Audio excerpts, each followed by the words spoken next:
All right, welcome everyone. It's great to be here for another webinar. And this one I'm super excited for. It's with a company that I really admire and respect so much in the games industry. They make incredible, gorgeous player experiences. They're so intentional about how they design the games and how they craft those experiences. So it's with great pleasure that I'm hosting this webinar today with Robert Hornbek from That Game Company.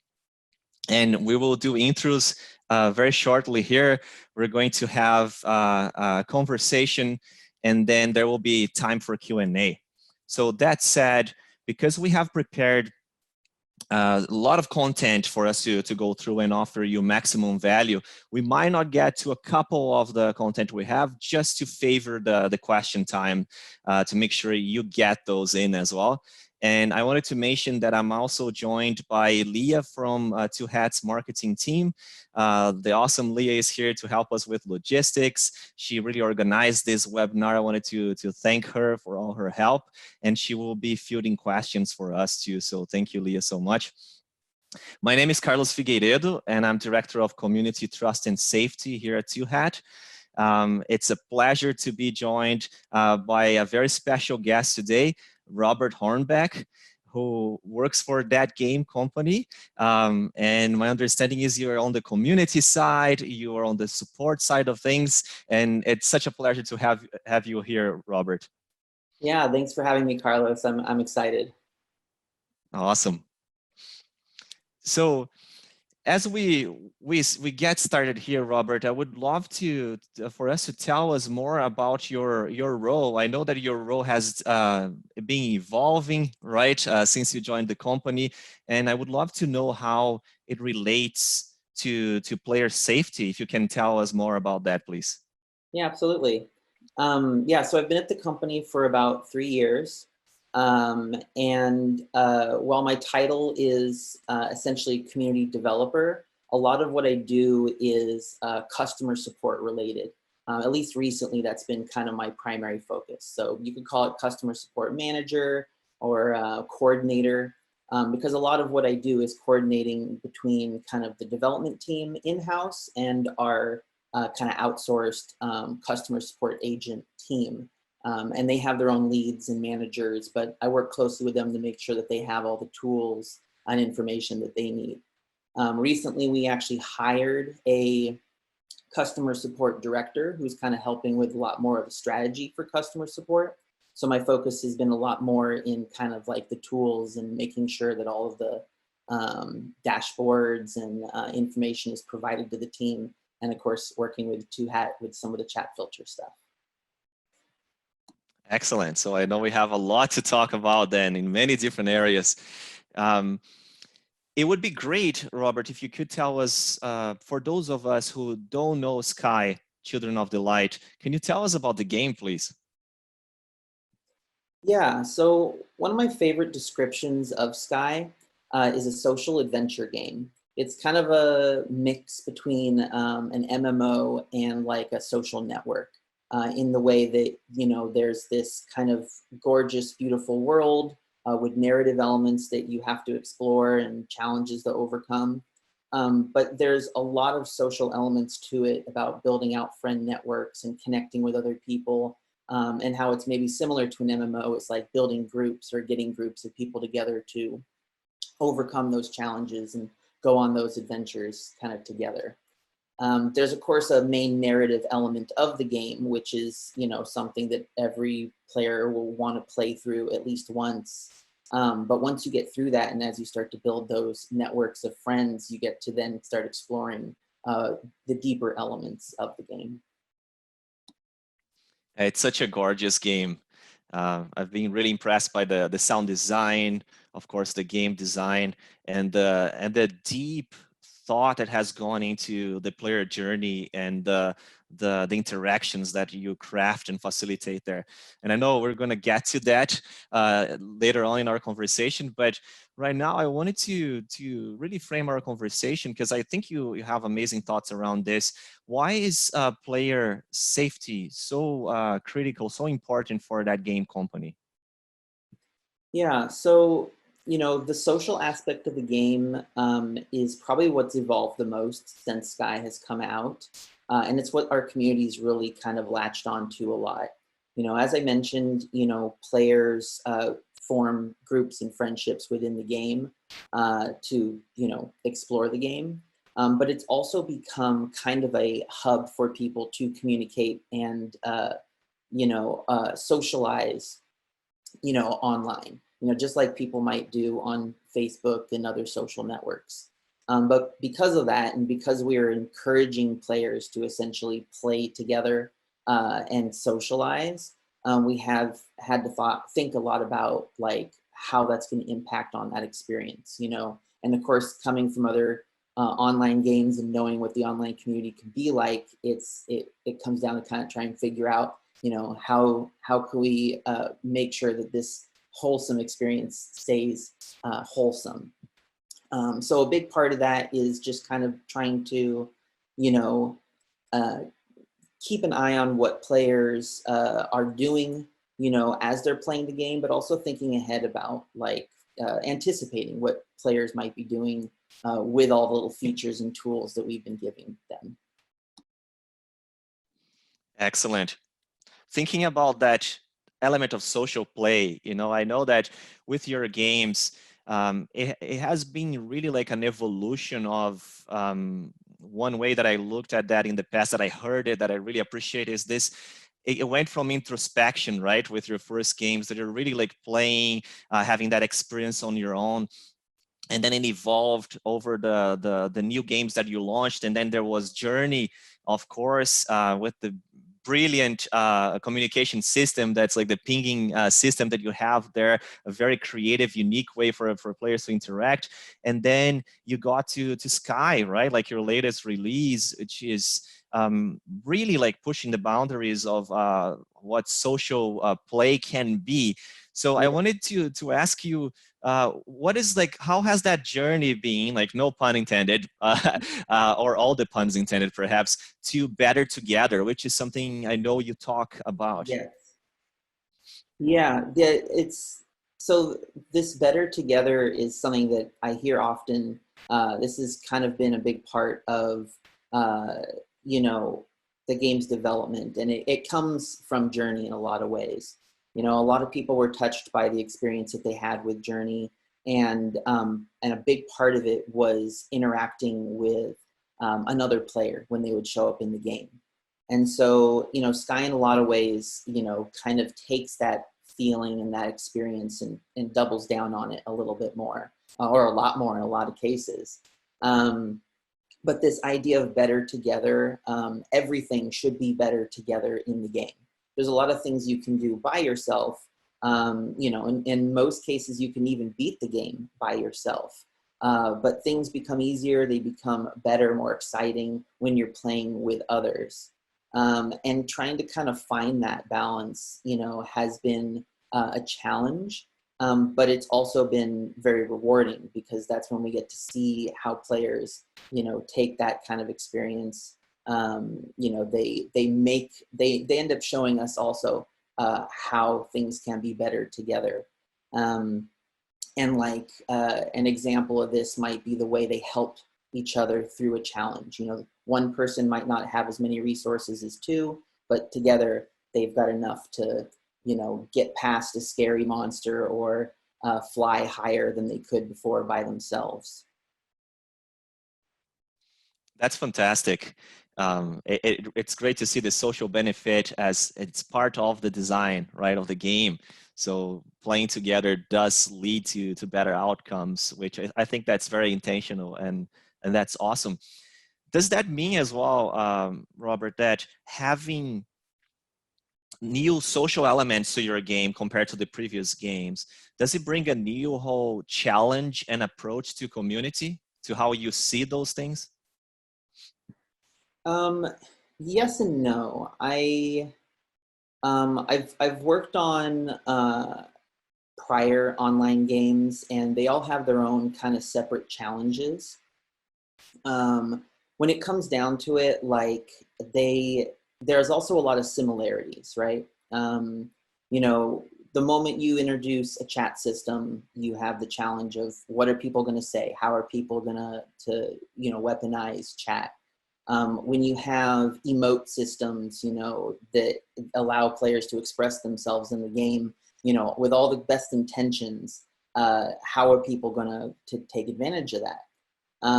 And one of the unique qualities in our game is the ability to hold hands with other players, which of course the sentiment and the goal behind that is again wholesome. It's a lot of fun. It's giving someone the opportunity to guide someone through a difficult area, or just express themselves in a very fun, lighthearted way. But we also have that challenge of, what if someone doesn't want their hand to be held? What if someone, can they just take someone's hand, take them somewhere they don't want to go, and having to kind of figure out how to solve that. And also as the community grows, different parts of the community want different things. It might actually be convenient that you could just take someone's hand and help them, where in other cases it's not. So it's slowly kind of finding that middle ground that seems to work, and just being aware and adaptive to it. Yeah, and that's how nuanced those things are, right? Like we introduce features to games, and being proactive and intentional about thinking of the community element, how it might be used, like you said, right? Like what could be a consequence that we are maybe not foreseeing, just doing a little bit of that proactive approach. I really appreciate that. And it's also, I should add, because it's a live game, a game that's constantly growing, constantly changing, Journey, once it's done, it's out there. And there's really not a lot you can do to change it or update it, but it also kind of, that being kind of static like that has its benefits, as much as being dynamic like a live operation game, has its benefits, but it also comes with that challenge of the constantly changing and having to adapt to it. And maybe features that were problematic now aren't going to be as problematic later, because either we figure it out or the community adapts and shifts to it. And so it's a constant, ongoing live operation. Absolutely.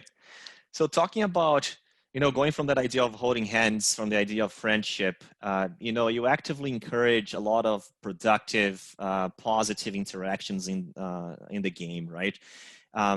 It would be really good to hear from you in terms of how players make friends in the game. I know it's a really brilliant and unique way.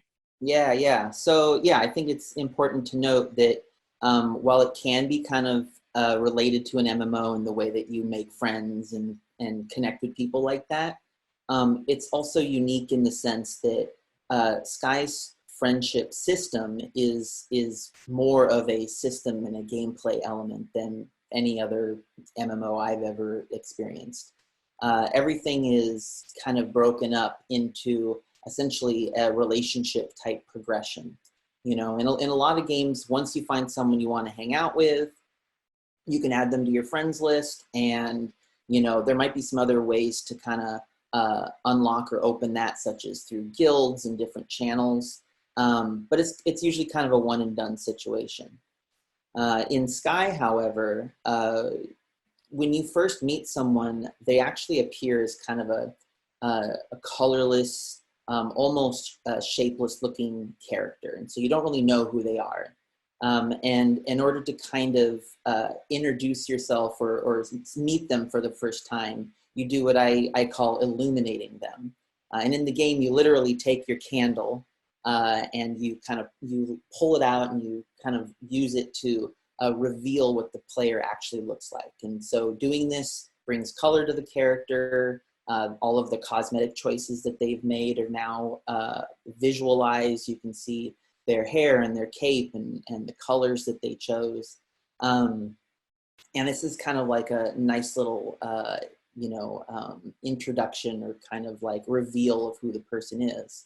But this is only the first step, right? Once you get this kind of reveal, you can also take that first step of actually making friends with this person.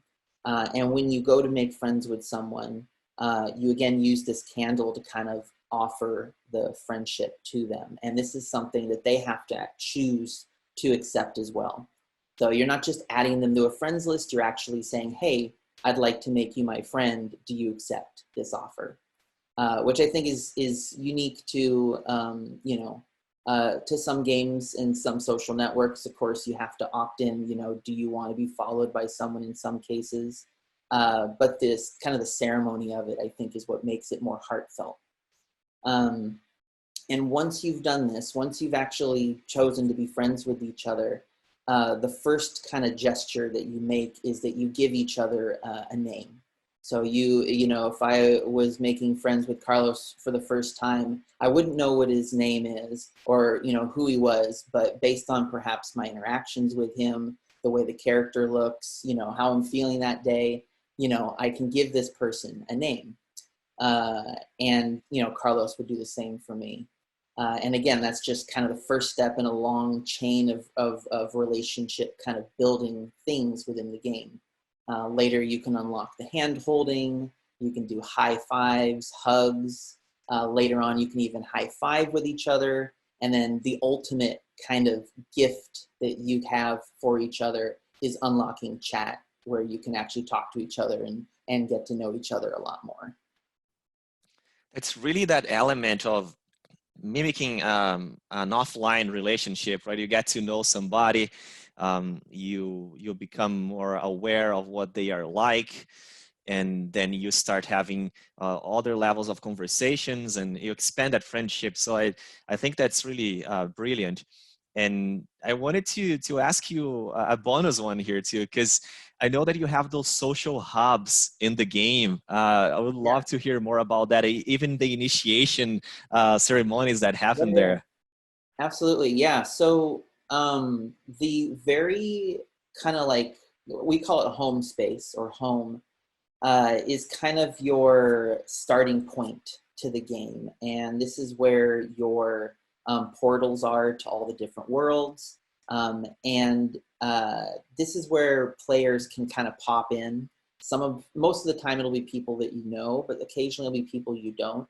And this is kind of a space to meet new people. But if you enter any of the levels, the first place that you encounter will be what we kind of call a social hub, or a hub space, which is again kind of a large meeting area for people who are about to embark on their adventures through that level. And this is kind of a space that's meant to be friendly, welcoming. There's benches, there's little nooks and crannies for people to hide in or play in. But it's also a space where you can meet people for the first time. And, as I mentioned earlier, even though there's a major narrative element, for a lot of players, this is like their go-to social space. So people will choose some of their favorites and they'll go there and they'll hang out with people in groups. And the ceremony that you mentioned about is we've seen groups of people who actually have kind of a initiation ceremonies for when they invite new people to be their friend. They'll use emotes and fireworks and things and create these kind of spectacular little moments to, welcome them in. And again, this is something that we didn't necessarily create. We gave them the tools, but they were the ones that came up with these fun little ceremonies to welcome people to their groups. That's really awesome. And I imagine more important than ever right now in the situation we are all going through in the world, right? Yeah, absolutely. Thinking about the different areas of the game, it really makes me think about the best practices in content moderation that you have co-created with Two Hat. Can you talk a little bit about that as well, please? Yeah, absolutely. So we are utilizing Community Sift for our chat. And, given the nature of our chat, there's different ways people can communicate within the game. One way is through message candles, which is almost like a billboard in the way that it functions, where when you place it, it creates a message that anyone who passes by could potentially see this message. There's also tables and benches, which are kind of within those public spaces that I mentioned, where people who are not friends can actually come together and chat with each other by sitting down at these tables, kind of opting into those chat groups. And the third one is friend chat, which is the one that you unlock with your friends once you've built that relationship up. Because of these different venues, we had to kind of approach the chat moderation in each of these spaces a little differently. The message candle being the most public and probably the most easy to abuse, we are much stricter on, because we want to make sure that if someone's going to post a message that anyone can see, we want to make sure that it's less likely to be, disruptive to the whole community.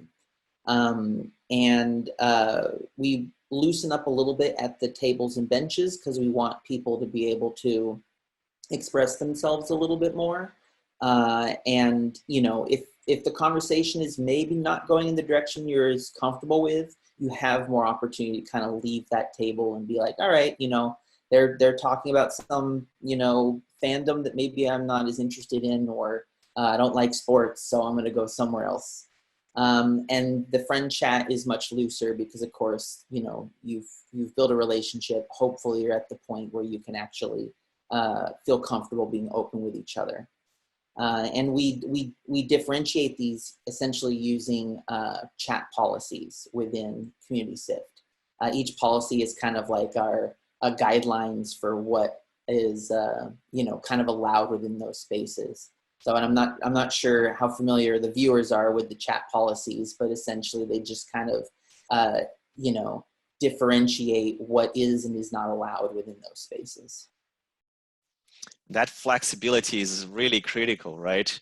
And I can say how critical it is to match your game design, how intentional you are with those experiences, and being able to really curate and allow for that level of different discussions, right? When there is that consent of friends who are talking, and there's a different type of conversation versus a public space.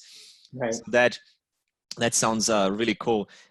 In that, very much on that vein, how has it impacted your team's work, and what is the value that you have seen it offer to you and your team as you were doing your work to safeguard the community? Yeah, so it's very helpful in a lot of different ways. Every Friday, I have the pleasure of working with a two-hat rep, Amy, and we go through, if we occasionally come across a false positive within the chat, we can review why it might have happened and make improvements to that. But probably more importantly, we see shifts within the community and what they're talking about and how they're talking to each other. And like I said, as a live operation game, we have to be adaptive and we have to take that time to see how things are going. But also just looking at the way our game causes people to talk differently. There's things that might be said in our game that wouldn't make sense in another game. Might even raise some flags, but it's actually okay in our game because of the context. And so being able to have, of course, that communication loop with Amy and the Two Hat team is really helpful, but also just having that kind of historical data to look at some of the trends of that communication and be able to adapt to that. And of course, our community is very helpful as well. So they tell us when things don't quite make sense or don't feel right, or if a chat filter does something that maybe is not ideal. And so we're able to kind of adapt to that and make those shifts, which is just great because we're trying to make it a better place for everyone.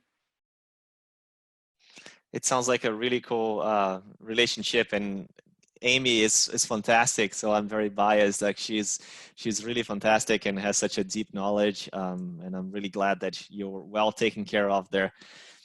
So, I'm looking at the time and I'm thinking, like I said in the beginning, Robert and I, for sure, probably could talk for hours. We have so many things in common and things to discuss. I would love to give an opportunity for the audience to ask some questions as well. So please use the Q&A function here in the interface. You can also chat directly and ask questions, please. So this is Leah here. Just while we wait, I have a quick question. Robert, I wanted to know if you can give us an idea of some of the really interesting or kind of heartwarming interactions that you've seen in the game. I think the game is beautiful. I love the community, and I'd love to hear more about that. Yeah, absolutely. And this is definitely a topic that we could go on for hours about. You know, I have to say, again, working with online and live games for a long time now, I've never seen a more patient, understanding, and loving community of people like ever before. It's shocking, you know. It's amazing what they I have been capable of, and it's so heartwarming. You know, I mentioned the ceremonies earlier, these kind of initiation ceremonies, but also there's people who will, well, okay, so to set some context here, there's a level in our game called the Wasteland, you know, and it's this dark, you know, scary level. You know, you can see behind me this beautiful green landscape, but this is the complete opposite. And for a lot of people, it's very intimidating. You know, there's big scary monsters that are flying around and little creepy crawly monsters, and it's just very, very intimidating. And there are players who have played the game for a while, who've built strength and confidence with the game, who will actually hang out and wait for new players to come by. And of course, with the hand-holding feature and other things like that, they actually offer to help people through these spaces. And it's part of the reason why we've kind of developed the term shepherd for people like this, people who are very open and willing to help others through the game, often with no expectation of their own. And it's pretty incredible, especially because you can have multiple people holding hands at once. We've seen whole chains of people being pulled along by one, you know, valiant player, pulling them Wow. through the wasteland and all this stuff. So little things like that happen that are just awesome. Also, our communities within Discord are concentrated a lot within our Discord server.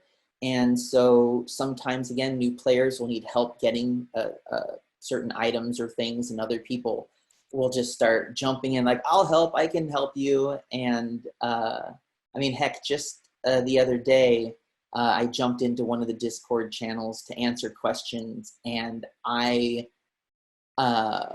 was overwhelmed by how many other people were there to help answer questions as well. And so it seems people jumping in and wanting to be part of it and helping others, holding hands through difficult challenges, just amazing little things like that of that really giving to others and that altruism. You know, it's just so awesome to see. That really is awesome. So there's a question here that I think it's really good. It's about like the advice that you would give, Robert, for a company that's about to launch a game. You know, we talked about being intentional about the features, thinking about the impact on the community. So a company maybe that it's about to launch their first live ops game, like you're talking about, like what is like an advice that you would give them? Yeah. So first and foremost, make sure you have your policies straight. And by policies, I mean things like your code of conduct. You know, these are things that, you know, you want your players to actually look at and kind of sign off on when they play the game, to kind of help indicate to them what your expectations are as the developers, the creators, what you kind of expect of them. But also your internal policies. You know, make sure that it's very clear between you and everyone else at that company is aware of like what those expectations are. And, you know, there are things that might seem obvious as like inappropriate behavior, but it is really important to like have a conversation about what that means. You know, there's things that I might think is inappropriate that other people don't. But that's important. You know, we need to know that and be able to differentiate that and really look at it from like our product's perspective. Like, is this what we want people to be saying or doing within our game? So that's kind of the first thing. And you know, keep in mind, you're not going to think of everything right off the bat, but that's another area where you have to be prepared to be adaptive to it. But the more you think about it, the more you kind of prepare documentation, just the more prepared you will be in general. The second important thing is having the right tools, right? You know, having things obviously like Community Sift to kind of help with chat, but also support tools for your customer support, for your community managers, for your whole team to be able to really look at and investigate the things that are happening in your game. You know, the knowledge is power is true in this case, you know, especially if people are reporting issues within your game. You need to be able to investigate that and know for sure, especially if it comes to really sensitive matters such as harassment and, you know, exploitation of, you know, either the game or players. It's very delicate subjects, and if you don't have the tools and the information, you could be making a mistake by not doing anything or making a mistake by doing something without the right information. You know, and tools, you know, refer to like activity logs and you know, the kind of things that are going on, even chat logs to a certain degree. And I would say kind of my third bullet point, if you will, on this is something I kind of touched on earlier, and that is, as a developer, look at everything that you make at one point. Before you push it out there to the world, at one point or another, you need to look at everything you make and think about how it could be used as a weapon against your players or anyone for that matter. And it, you know, it might sound a little over dramatic, but it's very true. You know, players, people, humans were very creative, and some people can be very hostile and creatively hostile with the wonderful, beautiful things that we try and create for them. You know, the hand-holding example is one of them. You know, the intention is to give wholesome people the opportunity to help others, be kind, do beautiful things. But, you know, the first thing someone who wants to be malicious is going to do is grab someone's hand and drag them right into a volcano or some horrible situation. And the same thing with chat and any other kind of, you know, tool where the players are, you know, interacting with the game and interacting with each other. And, you know, this sort of thing comes up in all kinds of other games. So you'll see it. You know, one of my favorite other examples is from Hearthstone, having the ability to say thanks as a little emote. Again, the intention was to say thank you, but people used it to harass others and they had to remove it. So I see it. I see exactly what you mean, because I was playing more Hearthstone like a year and a half ago or so. I think that was around back then, and sometimes something like that can feel like, even thanks can feel like, hey, thanks for losing, right? Thanks for being so, like, making this game so easy. Like, Yeah. and it was funny because that's canned chat. That's not even like chat that people are typing. They're selecting that option. Yeah. But then you can still feel a little inflamed for, oh, darn, I lost this game and all this person is saying thank you to me, right? Yeah. And I think it would be unfair to think that, you know, Blizzard should have known better in that situation.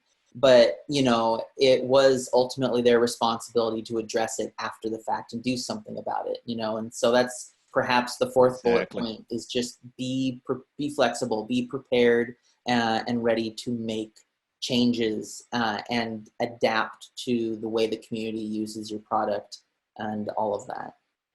It's difficult to anticipate everything, but I think with the discipline of your awesome advice of thinking proactively and then revisiting those things, I think that is really an excellent approach. So thank you so much for your advice, Robert. That's wonderful.